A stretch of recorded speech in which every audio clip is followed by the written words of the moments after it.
We're going to talk today about what psychology looks like today, and this is kind of a little bit of an add-on in your textbook. Not a whole lot of this is super pertinent to the AP test, but it's definitely worth knowing about because that way you can kind of have a better understanding of the way the psychology develops and where it goes and where we're at. And for those interested in pursuing psychology, later on it gives a little more perspective on what you could do. So psychology really has changed a lot.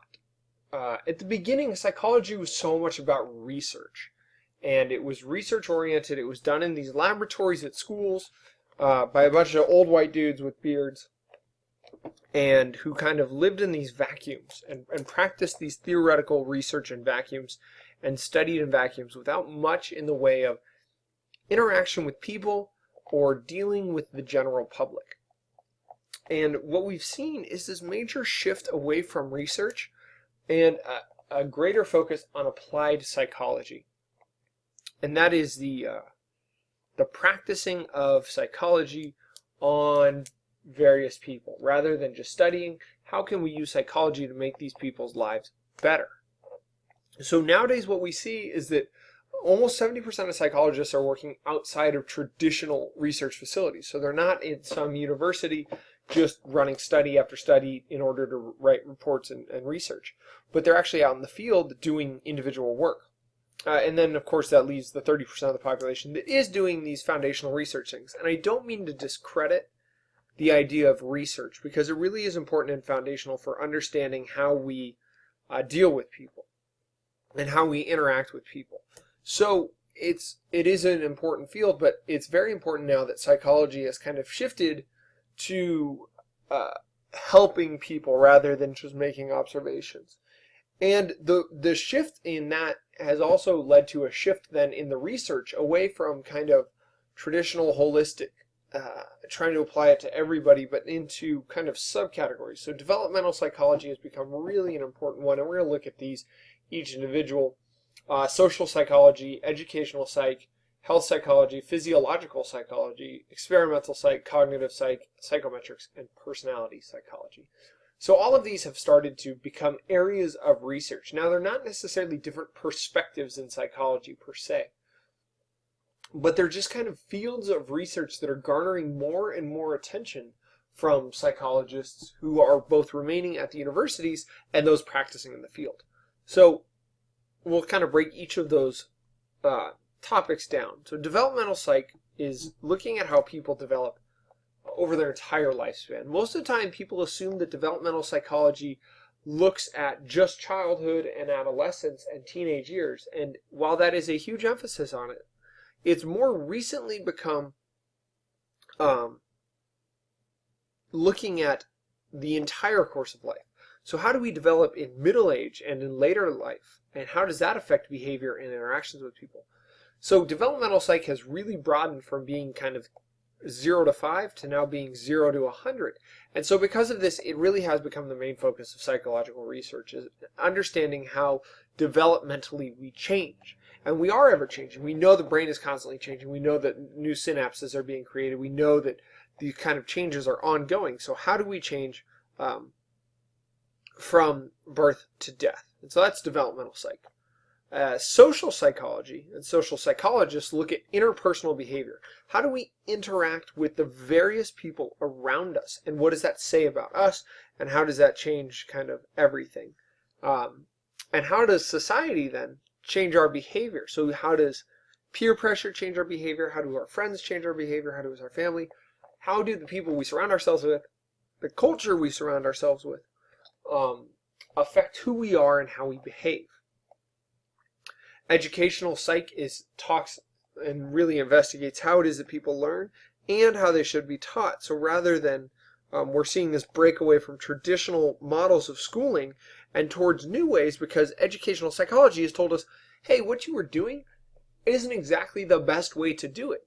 And so learning from those mistakes, we have been better able to serve the needs of our students. And so from this, we have ideas of growth mindset. We'll look at this, what's called the zone of proximal development with Piaget, and we'll look at kind of various changes through educational psych. Health psychology is becoming a bigger and bigger field.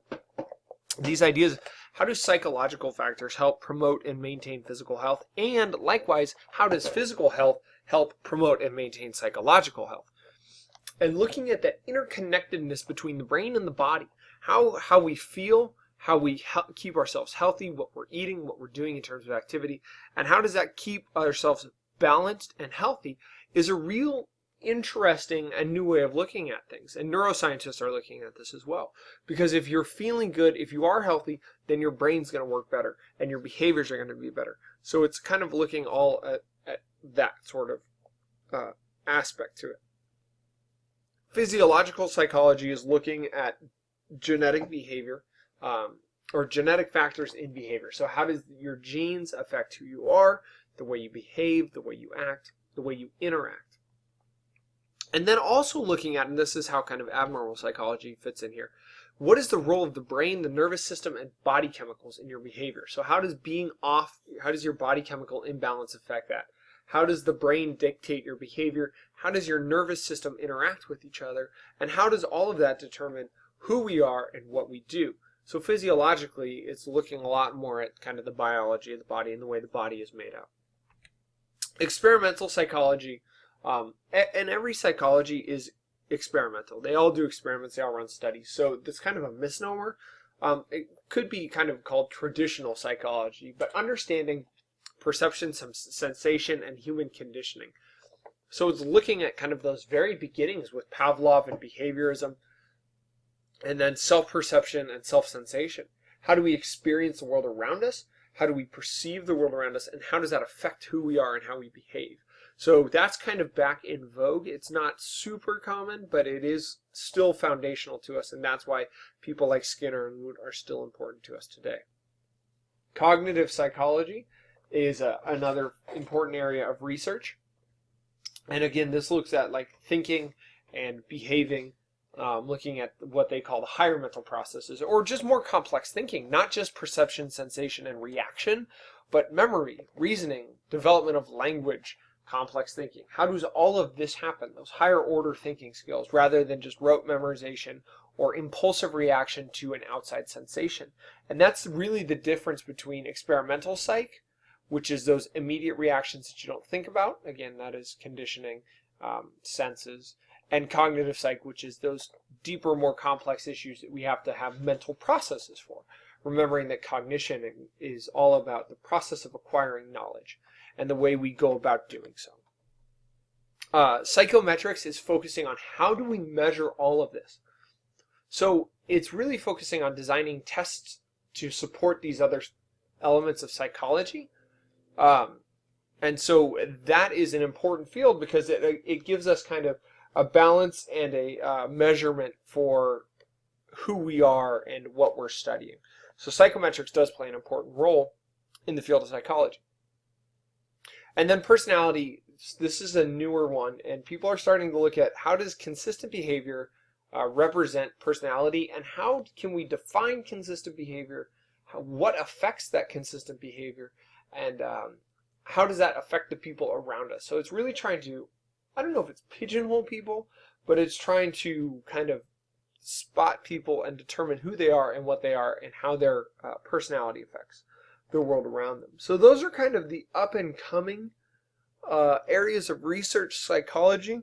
All of them are super important, and they're all, I don't want to say they're in their infancy, but there's a lot more learning to be had in these various fields.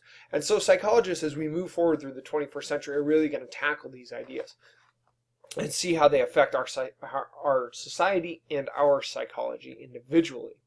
Now, your book also goes over what they call, this is professional psychology. So when you go, if you go into psychology, there's kind of 6 major areas that you can work into. One is clinical psychology, where you evaluate, diagnose, and treat them.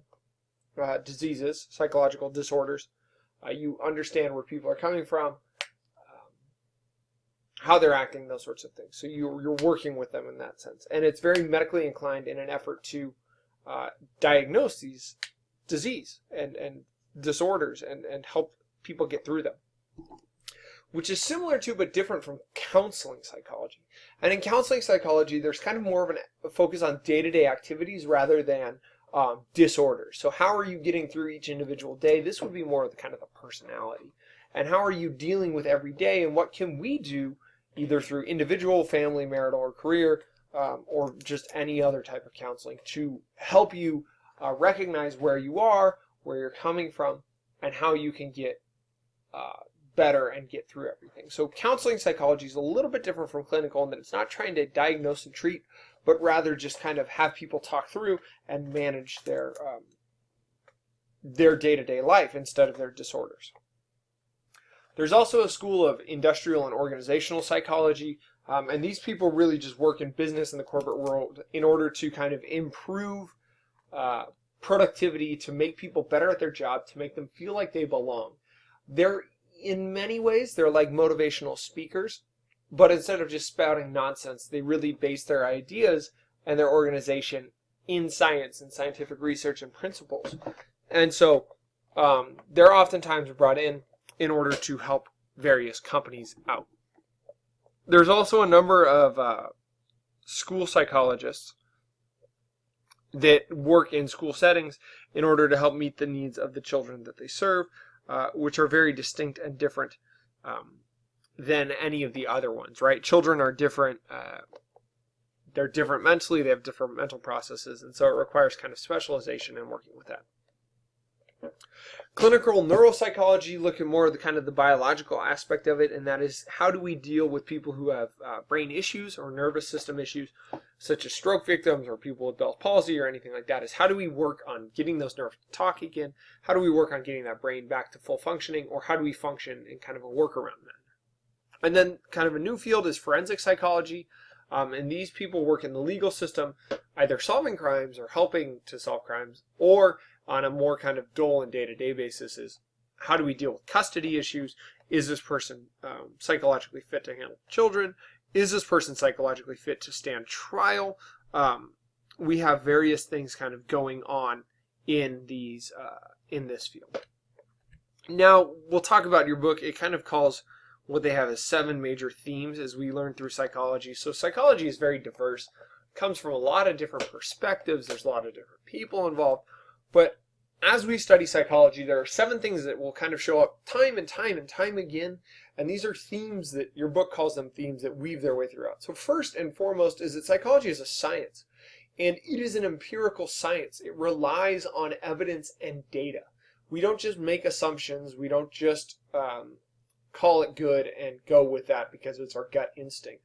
But rather we need evidence to support assertions we make, and we need to be skeptical of the evidence we find and to run studies time and time again to make sure that they're quality studies and that they actually are evaluating the things that we want them to evaluate, which oftentimes they don't do. Then also in psychology is there are often many theories. So the goal is to explain various observations, and you'll get tons of observations happening at once. And so we need to create a unified theory that ties together all of these different observations so they're not just standalone. It's like, okay, their bell was rung and then a dog ate a treat. And then a bell was rung and then a dog ate a treat. And then a bell was rung and a dog wanted a treat. Or dog expected a treat. That's observation. So how do we tie that together? How do we tie that together? And Pavlov would have tied that together with what he called conditioning. So it's working on this. And there are so many different theories because there are so many different perspectives. So while Pavlov, a behaviorist, may have looked at that one way, an evolutionary psychologist may have looked at it a different way. And so it's really trying to figure this out. There's not necessarily a right or wrong answer. There's stronger and more kind of more valid theories, but there's not always right or wrong. And then the other thing to remember is that psychology doesn't happen in a vacuum. It happens in the real world. So people are affected by their culture. People are affected by their time and place in history, by the people that they're interacting with. And so we need to know these sorts of things because it could lead to bias into the conclusions that are drawn. So if you're giving all these studies and they're only dealing with white men who are between the ages of 30 and 40, then that's not really good evidence that's happening in this vacuum. That's not the real world we're living in. So we need to make sure that we're aware of the biases of researchers and participants. And then the last few things is that there are always influences on behavior, and they're almost an infinite number. There's always multiple causes to behavior. It's generally not a singular cause, and it's even a reaction, right? Even a knee-jerk reaction is a reflex is caused by multiple things. Yes, there's an outside stimulus, but then there's a nerve sending the message to the brain. And if those nerves are dead, then the outside stimulus means nothing. And if those nerves are alive and there's no outside stimulus, then there's nothing. So there are multiple causes to that behavior. And they are nuanced reactions. They're not always the same thing. It's not always black and white. We're working in shades of gray in this class. Similar to the idea of psychology not happening in a vacuum, culture very much shapes our behavior. The way that we are is shaped by our culture, by our norms, our beliefs, our values, our upbringing, the way people around us behave, the way we perceive other ethnic groups, the way we perceive our own ethnic group. And so culture is so important, and there are so many layers to culture. Generally, we assume that means it's a large ethnic group in society, and that's we define culture. But culture can apply to smaller subgroups and to non-ethnic groups. And so it's how you self-identify and how you self-reflect, and that leads to various cultures happening. We need to understand also that there is hereditary and environmental effects on your behavior, and they both have a major effect. The nature versus nurture debate does not have a winner.